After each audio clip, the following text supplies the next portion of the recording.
जय हिंद दोस्तों, नमस्कार। कैसे हैं आप सब लोग? आशा करता हूँ बहुत अच्छी होगी। मैं विष्णु आपका हार्दिक स्वागत करता हूँ। दोस्तों, वर्ल्ड ज्योग्राफी का एक मोस्ट इंपोर्टेंट टॉपिक है ओशियन करंट, महासागरीय जलधाराएं। और यहाँ से आने वाले प्रश्न बहुत सारे बनते हैं दोस्तों। सागरों से भी लेकर प्रश्न आते हैं, जलधाराओं से लेकर भी प्रश्न आते हैं। हम दोनों प्रकार से जानेंगे। इस प्रकार से मैंने इसको डिजाइन किया है दोस्तों। इसे देखने के बाद आप कभी भी लाइफ में कोई भी जलधारा भूल नहीं पाओगे। इस प्रकार से मैंने डिजाइन किया है और इस सब में मैप का भी इस्तेमाल करेंगे, ग्राफ का भी इस्तेमाल करेंगे, फोटो का भी इस्तेमाल करेंगे। जैसे भी आपको समझाया जा सकता है उस प्रकार से मैंने इसको डिजाइन किया है। इसमें सभी जलधाराएं इंक्लूडेड होंगी। कोई भी एग्जाम में अगर प्रश्न आता है जलधाराओं से तो आप कर पाओगे। चाहे ठंडी जलधारा पूछे, चाहे गर्म जलधारा पूछे, कौन सी जलधारा किधर जाती है ये भी बताएंगे। सबके नाम और बेकायदा बिल्कुल मैपिंग से चलेंगे। ऐसे ही नहीं कि लिखा दिया बात खत्म हो गया, ऐसा नहीं होगा भाई। बहुत शानदार तरीके से, बहुत तगड़ा लेवल के तरीके से जानेंगे। सबसे पहले बात करेंगे जलधाराएं या ओशियन करेंट क्या है, किसे कहते हैं जलधाराएं। तो समुद्र जो सागर होते हैं बड़े, जैसे प्रशांत महासागर, अटलांटिक महासागर, हिंद महासागर, उस सागर के अंदर जो ऊपरी परत पर जो धारा चल रही है ना, उसी को जलधारा कहते हैं। अब ये जलधारा, जल की धारा एक नदी के समान चलती है। जैसे नदी का फ्लो होता है ना, इसी प्रकार से धाराएं सागरों के अंदर भी चलती है। तो ये फ्लो कैसे आता है, ये जलधाराएं कैसे बनती हैं, आओ देखते हैं। तो कई सारे कारक हैं जलधाराओं के। जैसे सबसे पहला मानेंगे पृथ्वी का घूर्णन, और पृथ्वी के घूर्णन से ही लगता है कोरियालिस वल। और पृथ्वी घूर्णन कैसे करती है, तो आप कहोगे पश्चिम से पूरब की ओर रोलेट करती है, पश्चिम से पूरब घूमती है। इसी के कारण जलधाराओं का जन्म होता है। पहला तो ये मान सकते हैं। दूसरा, हम हवा को भी मान सकते हैं। हवा भी, जो पवनें होती हैं वो भी सर्कुलेट करती हैं धाराओं को, दो तरीके। तीसरा तरीका हम कह सकते हैं तापमान कहीं पर ज्यादा है सागरों में, कहीं पर कम है। घनत्व कहीं पर कम है, कहीं पर ज्यादा है। लवणता के आधार पर भी धाराएं चलती हैं, ये भी हम कह सकते हैं। तो हमने पहला तरीका बताया था पृथ्वी का अपने अक्ष पर घूमना, पश्चिम से पूरब रोलेट करना, जिसके कारण से। दूसरा मैंने बताया तापमान में अंतर, लवणता में अंतर और घनत्व में भी अंतर, हम कह सकते हैं घनत्व में अंतर। और हम चौथा यह कहें कि चंद्रमा और सूर्य का जो गुरुत्वाकर्षण बल सागरों पर लगता है ना, जिसके कारण सागर का पानी ऊपर उठता है, जिसे हम ज्वार कहते हैं ना, वही आप समझ सकते हो। उसी प्रकार से इसका भी थोड़ा काम होता है जलधाराओं को जन्म देना।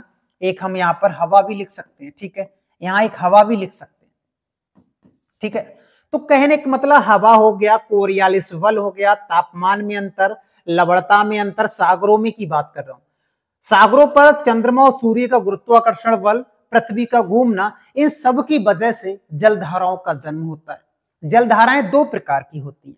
कितने प्रकार की होती हैं? दो प्रकार की होती हैं। आप कहोगे कैसे दो प्रकार की होती है, देखते हैं।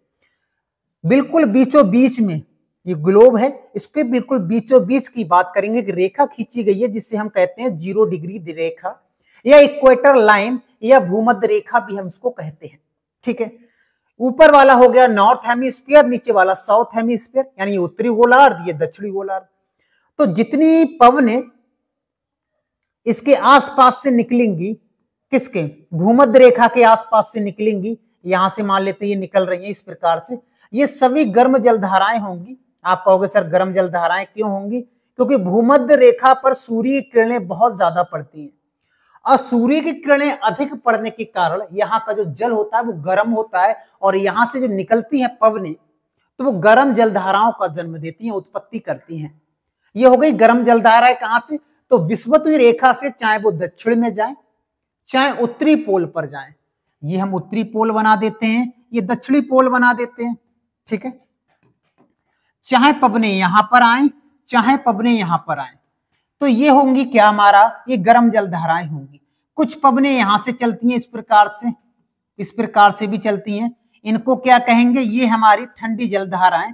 ठंडी क्यों कहेंगे? क्योंकि यहां पर पड़ता है अंटार्कटिक महासागर, जहां पर बर्फ ही बर्फ है, इसलिए यहां पर ठंडी जलधाराएं। ऊपर आर्कटिक महासागर है, वहां भी बर्फ है, तो वहां से भी ठंडी जलधाराएं चलती हैं। तो हम एक लाइन में ये बता सकते हैं, ध्रुवों से चलने वाली हवाएं ठंडी जलधारा कहलाएंगी, आगे मैं बताऊंगा। और जो विषुवत रेखा से चाहे वो उत्तर में चले चाहे वो दक्षिण की ओर चले, वो सभी गर्म जलधाराएं कहलाएंगी। ये है दोस्तों ईस्ट, ये वेस्ट, ये नॉर्थ और ये साउथ। ठीक है, अभी इतनी बात समझ में आई। तापमान के अनुसार दो प्रकार की जलधाराएं होती हैं, एक होती है ठंडी, एक होती है ठंडी और दूसरी होती है गर्म। ठंडी जलधाराएं यहां से इधर की ओर चलेंगी, यानी दक्षिण से उत्तर की ओर चलेंगी और उत्तर से ये दक्षिण की ओर चलेंगी। मेन लाइन ये भूमध्य रेखा। ठीक है, भूमध्य रेखा। आगे और समझ में आएगा कैसे डिफाइन करेंगे। तो अभी हमने ये समझा कि जलधाराएं क्या होती है, जलधारा उत्पन्न करने के कौन कौन से कारक हैं वो मैंने बताया। एक चीज और बताएंगे, महासागरों में जलधाराएं कैसे चलती हैं उस पर बात करेंगे, उसके बाद फिर हम जलधाराओं पर बात करेंगे। ठीक है, चलो आते हैं। एक ग्राफ लिया है, जलधारा इस प्रकार से तूफानी होती है, इस प्रकार से चलती है लहरा लेके, इसी को कहते हैं जलधाराएं।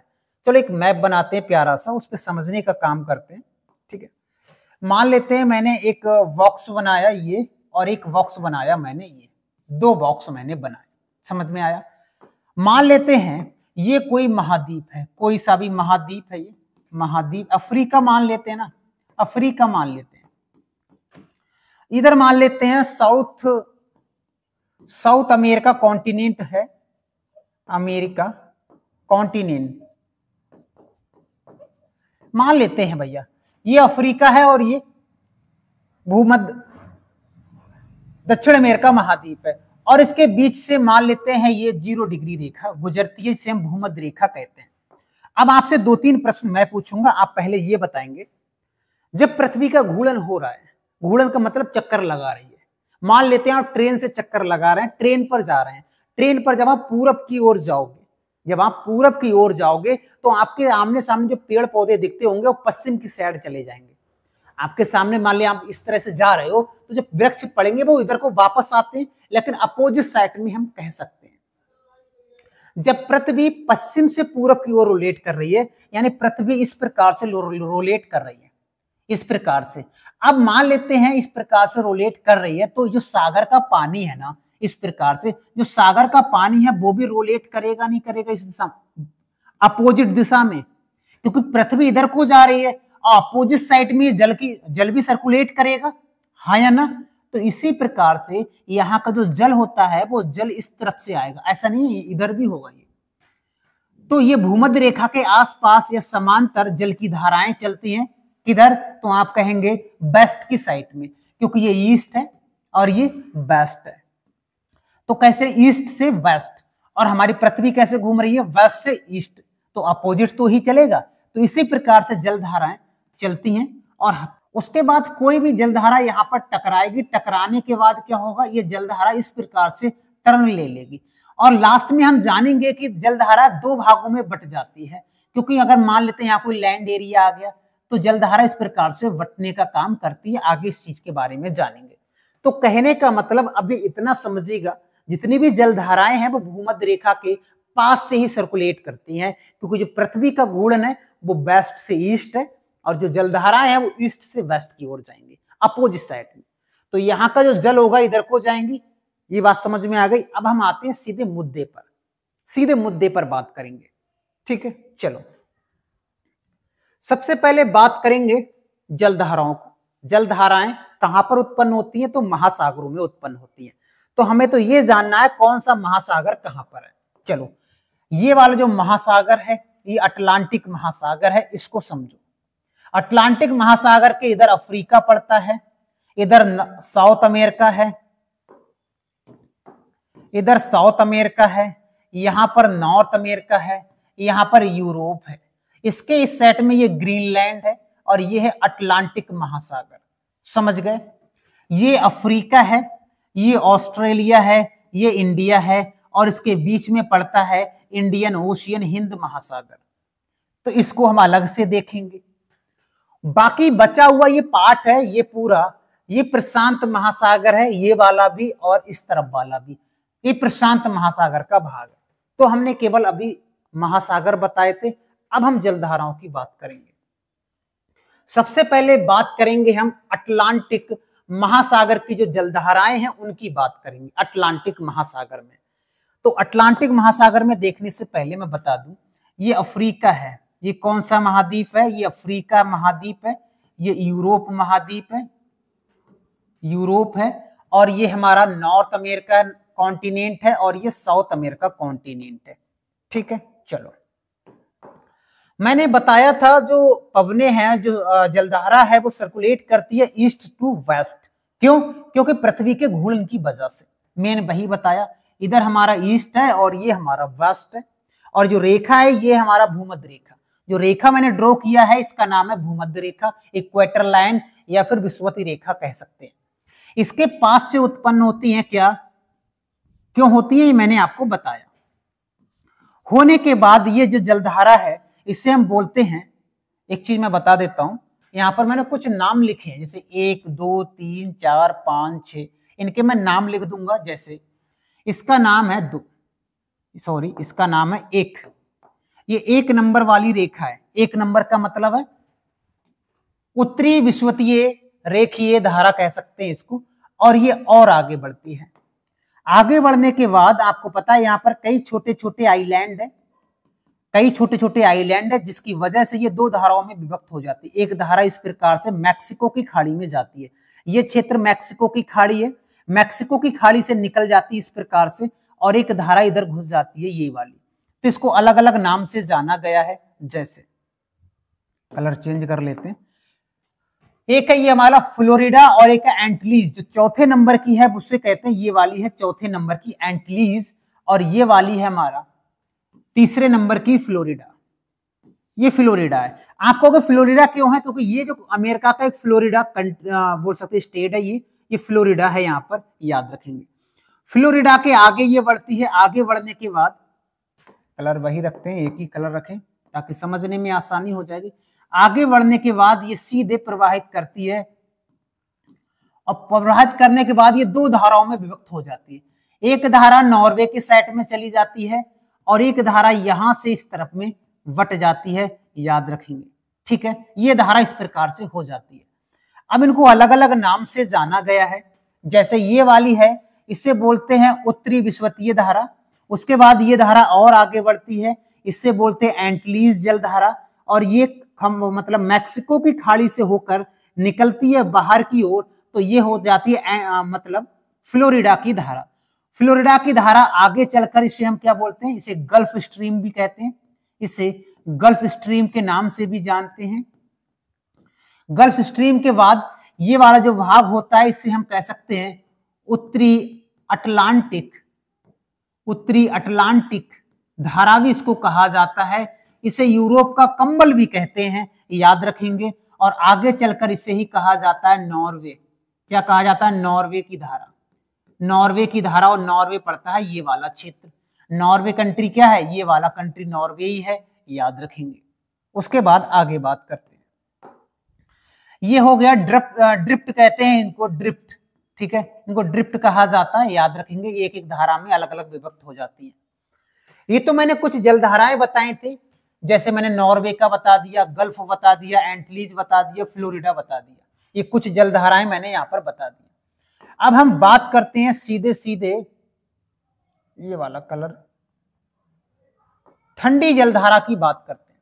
आपको पता है यहां पर एक सागर है, यहां पर, जिसका नाम है लेब्राडोर सागर। पिछली क्लास में मैंने बताया। तो इस जो उत्तरी ध्रुव से आ रही है जलधारा, इसको हम क्या कहते हैं? इसको लेब्राडोर जलधारा के नाम से जानते हैं। और ये लेब्राडोर जलधारा, दोनों गर्म और नरम जलधाराएं कहां पर मिलती हैं? तो यहाँ पर न्यू फाउंटलैंड एक द्वीप है ये वाला, यहीं पर आकर मिल जाती है। मिलने के बाद ये जलधारा इस प्रकार से आगे की ओर प्रभावित होती है, और ये अफ्रीका के पश्चिमी छोर पर जाकर चली जाती है। ये वाला पश्चिमी छोर, जिसका नाम क्या है? इस जलधारा का नाम है कनारी। क्या नाम है? कनारी। और यही कनारी जलधारा से ही बनता है क्या? सहारा डेजर्ट, क्योंकि ये ठंडी जलधारा है। ये जो कलर का मैंने बनाया है इसे ठंडी जलधारा कहते हैं, याद रखेंगे। ये लेब्राडोर जलधारा है, इसे ठंडी जलधारा कहा जाता है। हम यहाँ पर नंबर V लिख देते हैं। तो आप कहोगे वी का मतलब है वी, ठीक है। और यहां पर हम लिख देते हैं ए, आप कहोगे ए का मतलब क्या है, कनारी जलधारा है, याद रखेंगे, ठीक है। उसके बाद आगे बात करते हैं, हमने उत्तरी अटलांटिक महासागर के बारे में बताया, अब दक्षिणी अटलांटिक महासागर की बात करेंगे।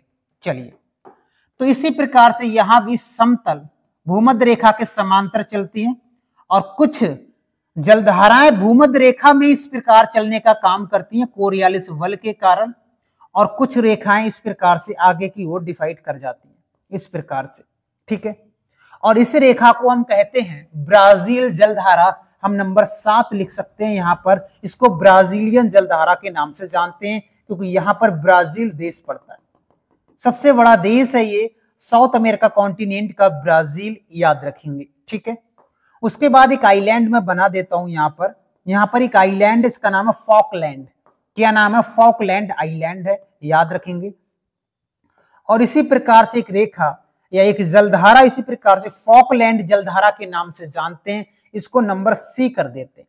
फॉकलैंड इस प्रकार से चलती है और चलने के बाद इस प्रकार से, और यहां पर पड़ता है हमारा साउथ अफ्रीका देश है, कॉन्टिनेंट तो पूरा है, साउथ अफ्रीका के वेस्टर्न तट पर या वेस्ट घाट पर पड़ता है वेंगुला की धारा, यानी हम नंबर डी लिख देते हैं, ये डी नंबर की है। अब ये क्या लिखा है, पूर्वी ग्रीनलैंड क्या होता है भैया, ई नंबर पर क्या है, तो इधर ये ग्रीनलैंड है दोस्तों, मैंने आपको बताया था। ये क्या है, ये ग्रीनलैंड है जिसपे अधिकार किसका है, डेनमार्क का, ग्रीनलैंड, ठीक है। ग्रीनलैंड के ईस्ट साइड से एक रेखा गुजरती है जिसका है ठंडी जलधाराई है, इसे हम बोलते हैं क्या, इस प्रकार से, और ये आके लिब्राडोर में जाकर मिल जाती है, याद रखेंगे। इसे बोलते हैं पूर्वी ग्रीन, यानी इसको ई कह सकते हैं, क्या कहेंगे, ई के नाम से जान सकते हैं, ठीक है। तो इसी प्रकार से ये रेखाएं आगे की ओर निकल गई हैं, ये रेखाएं आगे चली गई हैं इस प्रकार से, आगे आप जानेंगे, ठीक है। और ये रेखाएं भी इधर से ही आई हैं, ये हम आगे जानेंगे, ठीक है। तो कहने का मतलब जो उत्तरी विषुवतीय जलधारा है वो ये वाली है यहां तक, ठीक है। उसके बाद दक्षिणी विषुवतीय ये वाली है, विषुवत रेखा के समांतर चल रही है। फ्लोरिडा की कौन सी है, फ्लोरिडा का मतलब है ये वाला, मैक्सिको की खाड़ी से निकलने के बाद फ्लोरिडा धारा बनती है, याद रखेंगे, क्योंकि यहां पर फ्लोरिडा स्टेट है अमेरिका का, याद रखेंगे। एंटलीज जलधारा, यहां पर एंटलीज द्वीपों का समूह है कैरेबियन सी में यहां पर, इसलिए इसको एंटलीज जलधारा के नाम से भी जाना जाता है। गल्फ स्ट्रीम जो मिलने के बाद लिब्राडोर या ठंडी गर्म जलधाराएं मिलने के बाद गल्फ स्ट्रीम में कन्वर्ट हो जाती है, याद रखेंगे, और लास्ट में दो धाराओं में चली जाती है, एक को उत्तरी अटलांटिक कहा जाता है या यूरोप का कंबल इसे कह सकते हैं, और इसको ही नॉर्वे धारा के नाम से जानते हैं, ठीक है। ये नाम आपको याद रखना है। ब्राजील जलधारा ये है जब नीचे की ओर प्रवाहित होगी, ये ब्राजील जलधारा है, याद रखेंगे। उसके बाद कनारी जलधारा कौन सी है, तो ए नंबर पर आता है, ए नंबर पर कनारी, तो ये है, ये ठंडी जलधारा है कनारी। एक चीज और बता देते हैं, जो रेड कलर से लिखा हुआ है ये सभी ठंडी हैं, कैसी हैं, ठंडी जलधारा है, और ये सर्व गर्म जलधारा है, गर्म जलधारा, ठीक है। वो गर्म जलधारा, ये ठंडी जलधारा है, याद रखेंगे, ठीक है। ये वाली ठंडी और ये गर्म। किस सागर की बात कर रहे हैं, अटलांटिक महासागर की बात कर रहे हैं। कौन कैसे जाता है मैंने बताया। अब जहां पर ठंडी जलधारा होगी ना, तो वहां पर मरुस्थल जरूर होगा, जरूर से जरूर मरुस्थल होगा। जैसे यहाँ पर ठंडी जलधारा है, सहारा मरुस्थल का जन्म हुआ, ऐसे यहाँ पर ठंडी जलधारा है, यहाँ पर नूबियन कालाहारी डेजर्ट का हुआ, नहीं हुआ, बिल्कुल हुआ। और फॉकलैंड यहाँ पर है, तो यहाँ पर भी पेंटागोनिया का मरुस्थल बना या नहीं बना है, बिल्कुल बना है। यानी जहां पर ठंडी जलधारा होगी ना, और ठंडी जलधारा ज्यादा क्या, वेस्टर्न तट या वेस्टर्न घाट पर ही डेजर्ट बनते हैं, कारण है ठंडी जलधारा होने के। ठंडी जलधारा होने के कारण वहां पर बादल नहीं बन पाते, बाष्पीकरण नहीं हो पाता है, वर्षा नहीं हो पाती है, और जहां वर्षा नहीं होगी वो मरुस्थल बन जाएगा, बंजर भूमि बन जाएगी, ठीक है। और याद रखेंगे जहां पर दोनों जलधाराएं मिलती हैं, चाहे ठंडी और गर्म जलधाराएं जिस स्थान पर मिलेंगी वहां पर मछली सबसे ज्यादा मिलेगी, मछली क्यों मिलेगी? क्योंकि ठंडी गर्म जलधाराओं के मिलने से उनका जो भोजन है वो प्राप्त होता है, इसलिए यहाँ पर फिश का पोर्ट भी कहते हैं। यानी सबसे ज्यादा मछली वही होगा जहां पर दोनों जलधाराएं मिलेंगी। अब जहां पर दोनों जलधाराएं मिलती है ना, वहां पर एक प्रकार का धुंध आ जाता है। धुंध का मतलब एक प्रकार का कोहरा टाइप का कह सकते हैं, कुछ नहीं दिखाई देगा, इस प्रकार का यहाँ पर हो जाता है। ठीक है, तो बस इतना याद रखेंगे, जहां पर दोनों जलधाराएं होती हैं वहां पर मछली का सबसे बड़ा भंडार माना जाता है, उस क्षेत्र को याद रखेंगे। तो हमने केवल अभी अटलांटिक महासागर की जलधाराओं के बारे में देखा। प्रश्न यहां से दो प्रकार से पूछे जाते हैं। प्रश्न आएगा, निम्न में से कौन सी अटलांटिक महासागर की जलधारा है? तो मैंने टोटल बता दिया, इनको याद कर लेंगे। कौन सी ठंडी है, कौन सी गर्म है, ये भी मैंने बता दिया। कोई जरूरत नहीं कहीं और से देखने की, यही देख लोगे तो काम हो जाएगा आपका। चलो आगे बढ़ते हैं। अब बात करेंगे प्रशांत महासागर के अंतर्गत किस प्रकार की जलधाराओं वाले प्रश्न हमारे एग्जाम में पूछे गए, उन पर बात करेंगे। तो वही पैटर्न रहेगा हमारा, भूमध्य रेखा के बराबर से कुछ जलधाराएं हैं, इसे हम कहते हैं उत्तरी प्रशांत महासागरीय जलधाराएं, और इसको कहते हैं दक्षिणी प्रशांत महासागरीय जलधाराएं। इन दो के नाम हमको याद रखने, दोनों गर्म ही है। गर्म के बाद ये जलधारा आगे बढ़ती है और कई सारे यहाँ पर आइलैंड है, फिलीपींस है, बोर्नियो आइलैंड है, इंडोनेशिया के कई सारे आइलैंड पड़ते हैं, जिसके कारण ये जलधारा इस प्रकार से घूम जाती है। और इस जलधारा को नाम दिया गया है, नंबर 3 वाला याद रखेंगे, क्यूरोसिबो। यहाँ पर नंबर 3 लिख दूं मैं, यहाँ पर नंबर 3 लिख दिया। उसके बाद ये जलधारा आगे की ओर, 3 दूसरे कलर से लिखते हैं, ये नंबर 3 हो गया। ठीक है, ये जलधारा आगे की ओर बढ़ेगी जापान के वेस्टर्न, यानी हम जापान के ईस्ट तट के बाद फिर इस प्रकार से ये चली जाती है आगे की ओर, इस प्रकार से। ठीक है, उसके बाद यहीं से जो जलधाराओं में कन्वर्ट हो जाती, क्योंकि आगे स्थल वाला भाग है, इसकी वजह से याद रखेंगे। अब हुआ क्या है, इसके नामों की चर्चा अगर मैं आपसे कहूं, अब ठंडी जलधारा भी बना लेते हैं। यहां से एक जलधारा आती है, इसका नाम क्या है? तो आप कहोगे, ठंडी जलधारा की बात कर रहे हैं तो इसका नाम है ओयासिबो, या इसको क्यूराल भी कहा जाता है। ए और वी दोनों एक ही नाम है, दोनों एक ही नाम, और इस प्रकार से ये आता है, इस प्रकार से। और जापान के ईस्टर्न तट के आसपास यहाँ पर ये दोनों जलधाराएं मिल जाती हैं, और मिलने के बाद ये जलधाराएं ठीक इसी प्रकार से प्रभावित होती हैं, प्रभाव होती हैं, और यहाँ पर ये ठंडी जलधाराएं, यहाँ पर पड़ता है कैलिफोर्निया प्रायद्वीप, और कैलिफोर्निया प्रायद्वीप के पास ही जाती है। तभी तो यहाँ पर सोनेगल और कई सारे यहाँ पर डेजर्ट है, याद रखेंगे। तो कैलिफोर्निया याद रखेंगे, ये वाली है कैलिफोर्निया की ठंडी जलधारा याद रखेंगे। और ये जलधारा का नाम क्या है? तो इस जलधारा को हम ओयोसिबो कहते हैं, और क्यूराल जलधारा के नाम से भी इसको जाना जाता है। इतनी बात समझ में आ गई, आगे बढ़ते हैं। एक है सुषमा जलधारा, इसका मतलब है ये जलधारा जिसका नाम है क्यूरोसिबो, ये जलधारा का जो गर्म पानी वो जापान सागर में चला जाता है, जापान सागर में लेकर जाता है। जापान के पश्चिमी साइड में हम कह सकते हैं जापान सागर है, और उसी में जाती है सुषमा जलधारा, याद रखेंगे। उसके बाद ये जलधारा यहीं टकराने के बाद ये दक्षिणी प्रशांत महासागरीय जलधारा इस प्रकार से प्रभावित होती है। तो हम इसे क्या कह सकते हैं? पूर्वी ऑस्ट्रेलिया जलधारा कहेंगे। ये ऑस्ट्रेलिया है, ये क्या है? ये ऑस्ट्रेलिया है, ये अफ्रीका है ना, ये एशिया है, ये नॉर्थ अमेरिका है, और ये साउथ अमेरिका है। ये ईस्ट है, ये वेस्ट है, ये नॉर्थ है, और ये साउथ है। समझ में आ गया? अब इधर बात करते हैं। देखो, उत्तरी विषुवतीय वाला ये रेखा हो गई, दक्षिणी वाली ये रेखा हो गई, क्यूरोसिबो ये वाली रेखा हो गई, यानी हम ये कह सकते हैं जो फिलीपींस के पास में है, ताइवान के पास में, इसको ही बोला जाता है। ठीक है, उसके बाद में पूर्वी ऑस्ट्रेलियन जलधारा ये हो गई गर्म जलधारा। ठंडी जलधाराओं की अगर मैं बात करूं यहाँ पर, तो ठंडी जलधाराएं दो ये हैं, दोनों का एक ही नाम है, चाहे हम ओयासिबो जलधारा कह दें चाहे क्यूराल जलधारा कह दें, वो यही है। और यहाँ पर आपको पता है ये अलास्का है, ये क्या है? मैंने थोड़ा दूर बनाया है, वैसे तो ये बहुत पास में है, ये बहुत पास में है, बिल्कुल ऐसा हुआ है इस प्रकार से, है ना, लेकिन मैंने दूर बनाया इसको। ये कमचटका का प्रायद्वीप है, कमचटका के प्रायद्वीप के बगल से होकर चलती है। ये अलास्का वाला भाग है, ये अलास्का वाला भाग है, याद रखेंगे। ठीक है, ये अलास्का वाला भाग है। और यहाँ पर अलास्का जलधारा भी है। ये गर्म जलधारा है, इसे अलास्का जलधारा के नाम से जाना जाता है। ये अलास्का जलधारा है। ये कैलिफोर्निया जलधारा है, ये कैलिफोर्निया जलधारा है। ये क्यूराल जलधारा है, और ये वाली है हमारा क्यूरोसिवो जलधारा, और ये हमारी पूर्वी ऑस्ट्रेलिया जलधारा। और उसके बाद में नीचे की साइड से एक जलधारा चलती है इसी प्रकार से,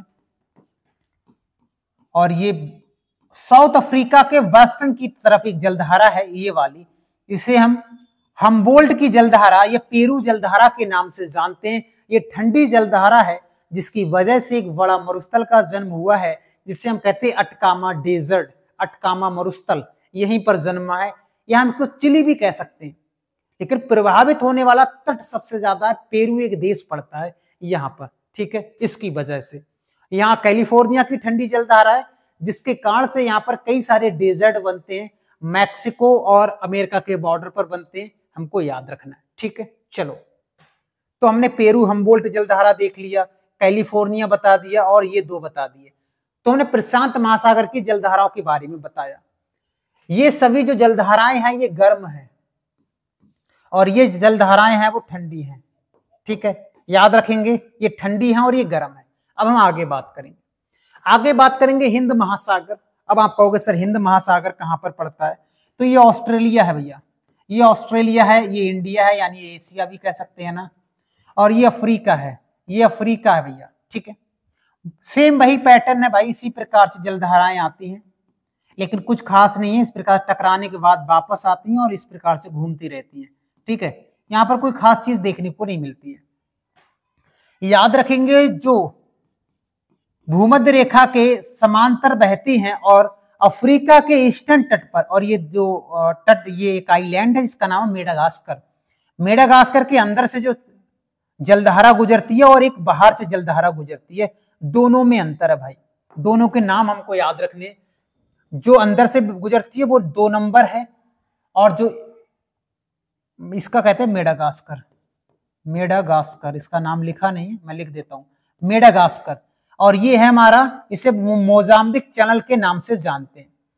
अब ये दोनों जलधाराएं आगे चलकर एक हो जाती हैं, जिसे हम अगुलहास के नाम से जानते हैं। इसे नंबर 3 अगुलहास किसे कहते हैं, दोनों जलधाराएं मिल जाती हैं, अगुलहास, अगुलहास, ठीक है। ये गर्म जलधाराएं ही हैं, ये गर्म जलधाराएं ही हैं। मेडागास्कर और मोजाम्बिक मिलने के बाद अगुलहास बनाती हैं, और यहाँ पर पड़ता है दोस्तों साउथ अफ्रीका देश है यहाँ पर, जहाँ पर वेल्ड घास के मैदान पाए जाते हैं, आपको पता है वेल्ड, ठीक है। तो ये 2 रखना है। और उसके बाद यहीं से मैंने कहा था, यहाँ पर मैंने बताया था एक जलधारा है वेंगुला की ठंडी जलधारा, और इस प्रकार से ये जलधाराएं आगे की ओर बढ़ जाती हैं, ये ठंडी जलधारा, और ऑस्ट्रेलिया के पश्चिमी तट की ओर बढ़ती हैं, इसलिए इसको कहा जाता है पश्चिमी ऑस्ट्रेलिया जलधारा। और जिसके कारण से यहाँ पर बहुत सारे डेजर्ट हैं ऑस्ट्रेलिया में, जैसे Great Sandy Desert, Simpson Desert, Victoria Desert, Stuart Stony Desert, Gibson Desert, कई सारे मरुस्थल हैं यहाँ पर ऑस्ट्रेलिया में, जिसके लिए इसे प्यासी भूमि का देश भी कहा जाता है ऑस्ट्रेलिया को, क्योंकि ऑस्ट्रेलिया का ये वाला भाग उपजाऊ है थोड़ा बहुत, बाकी ये वाला पूरा डेजर्ट का क्षेत्र भाई, याद रखेंगे। आपको पता है ये वाला डेजर्टी क्षेत्र है, यहाँ पर कोरल रीफ है, दुनिया की सबसे बड़ी प्रवाल भित्ति ग्रेट बैरियर रीफ, ठीक है। तो याद रखेंगे, जो अगुलहास जलधारा है, ये अगुलहास जलधारा आगे चलकर मिल जाती है ठंडी जलधारा में, याद रखेंगे। तभी आपको कई बार सुना होगा वास्को डी गामा जब आया था, तो इसी प्रकार से तो आया था, ये पुर्तगाल है, इसी प्रकार से तो वास्को डी गामा आया था। और यहां पर पड़ता है केप ऑफ गुड होप, उत्तमाशांतरीप कहा जाता है। यहां पर दोनों जलधाराएं मिलती हैं, और जहां पर दोनों जलधाराएं मिलती हैं वहां पर आपको पता है धुंध टाइप का और कुछ आगे का दिखाई नहीं देता है, बहुत सारे लोग यहाँ पर मारे गए, लेकिन वास्को डी गामा इसको पार कर गया, और पार करने के बाद फिर इंडिया के कालीकट पे जाकर 1498 में उतर गया था, है ना। ये सारी कहानी है, याद रखेंगे। तो हमने अभी देखा, तो ये गर्म जलधाराएं याद रख लेंगे हिंद महासागर की, और ठंडी जलधारा याद रख लेंगे हिंद महासागर की। अब आप प्रीवियस ईयर के प्रश्न लगाना, सब तो सारे प्रश्न लग जाएंगे प्रीवियस ईयर के, पक्का लगेगा भाई, एक सिंगल प्रश्न बाहर नहीं आएगा। इस प्रकार से ठीक है, बाकी आप कमेंट करके बताना और कौन से टॉपिक सही है। हालांकि इसके बाद हम जल संधियां लेकर आएंगे, उसके बाद मरुस्थल लेके आएंगे विश्व के। भारत के तो मैं आपको करा ही चुका हूं, विश्व की बात कर रहा है। अगर हाँ आप ये कहोगे सर भारत में भी तो डेजर्ट है, तो यहाँ पर ठंडी जलधारा तो है ही नहीं, जिसे हम थार का मरुस्थल कहते हैं भैया। तो वो ऐसे नहीं बना है, वो जो पवनें होती हैं वो अरावली के समांतर गुजर जाती हैं, जिसके कारण अरावली से टकराती नहीं है, बारिश ही नहीं होती है। वो वाला नहीं है, अलग है मैटर, ठीक है ना, याद रखेंगे। तो ठंडी जलधाराओं से बनता है मरुस्थल पश्चिमी तट पर, ये मैंने बताया, ठीक है। चलो, तो ये था हमारा पूरा जलधाराओं वाला टॉपिक। कमेंट करके जरूर बताना कैसा कंटेंट लगा। जो मैंने लिखा है ना, जैसे एक बार मैं बता देता हूं, जैसे ये मान लो गर्म जलधारा, ठंडी जलधारा, तो ये प्रशांत महासागर के, ये कई बार इनको अलग अलग बांट के भी पढ़ा जाता है, याद रखेंगे। इस प्रकार से मैंने इसको डिजाइन किया, ठीक है। चलो, ये पीडीएफ के लिए आपको टेलीग्राम पर जाना है और ये नाम सर्च करना है जीएस बाई विष्णु सर, आपको पीपीटी या पीडीएफ मिल जाएगा, डाउनलोड कर लेना, नोट्स बना लेना। अगर लेक्चर अच्छा लगा है आपको तो चैनल को सब्सक्राइब कीजिएगा। बाकी मिलते हैं नेक्स्ट वीडियो में, आज के लिए इतना ही। जय हिंद दोस्तों।